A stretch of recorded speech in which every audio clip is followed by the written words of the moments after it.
Is there any possibility that the United States was not involved in this attack? Not at all. Um, the United States was involved in this attack.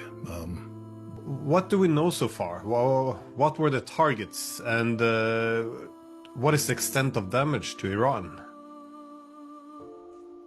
Well, what we know is that this was not a spontaneous act by Israel, but rather a well-planned action that has been over a year in the preparation, and that it has apparently been closely coordinated with the United States in every aspect of this strike. What might we expect to see today or in the coming days? This is an existential struggle, and I think it's important for people who are watching what's happening to understand that. This is not a conflict that can end in negotiation. This is a conflict that only ends in death and destruction of one of the two nations currently involved.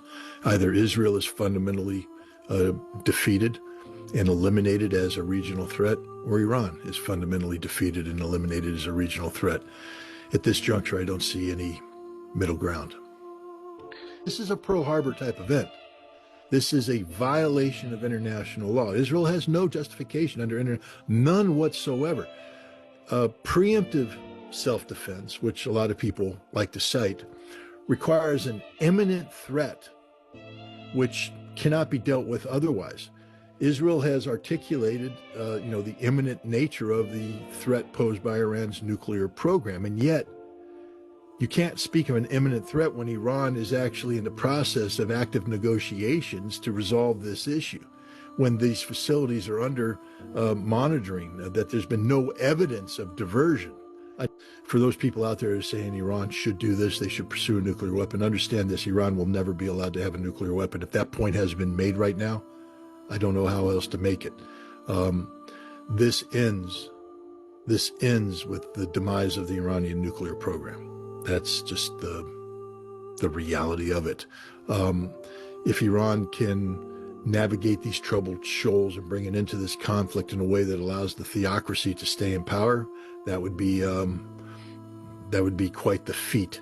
But Iran doesn't emerge from this as a nuclear power. There's many people out there saying Iran should build a bomb. Understand that Iran will never build a bomb, and if it does build a bomb, then American bombs will take out the bomb. We will not allow this to happen. So people need to wipe this fantasy from their minds, and hopefully the Iranian leadership will do the same thing. They don't want America to become directly involved in this war. What they want to do is inflict so much harm on Israel that Israel itself asks for a cessation of this conflict in a way that allows Iran to continue to exist. The Iranian nuclear program, will not exist in the way that it had existed and the way that Iran wanted it to exist. This is a game-changing event in every way, shape, and form. This attack has incorporated a decapitation element to specifically eliminate targeted personalities from the Iranian government, people who would be at the center of strategic decision making. This attack, I believe, is a precursor for a campaign whose objective goes beyond simply seeking to eliminate Iran's nuclear infrastructure and the potential threat derived from such. I believe this is a campaign whose ultimate objective is regime change in Iran, because from the Israeli perspective, Israel will only be secure once the existing theocracy in Iran has been removed from power. So it is important how Iran moves forward. Right now, they said we will continue to enrich, which means they will continue their nuclear programs, which is their right. But now, how will they deal with the IAEA? I mean, I can guarantee you that the specific aim points that Israel used against the various nuclear infrastructure targets were aim points that were derived from IAEA inspector access to those sites, because I know that's what happened when the United Nations gained access to sensitive sites in Iraq. The Israelis, the Iranians have captured documents that purport to demonstrate the collusion between Grossi and his IAEA staff and Israel on the Iranian nuclear issue. And now there seems to be direct collusion between Grossi's reporting the work of the board of directors in creating, the facade of legal justification for Israel's actions.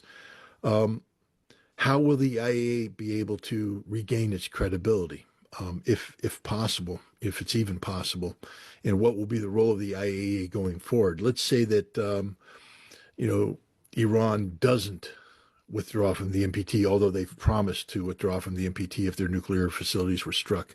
The Israelis have said that if Iran retaliates, what Israel said is, allow us to finish the job. We have begun an attack that's designed to destroy your nuclear infrastructure. What we ask you to do is just sit back and do nothing and let us finish this job. But if you attack us, if you retaliate, then we will strike your oil production facilities. We will basically destroy the viability of the Iranian economy going forward.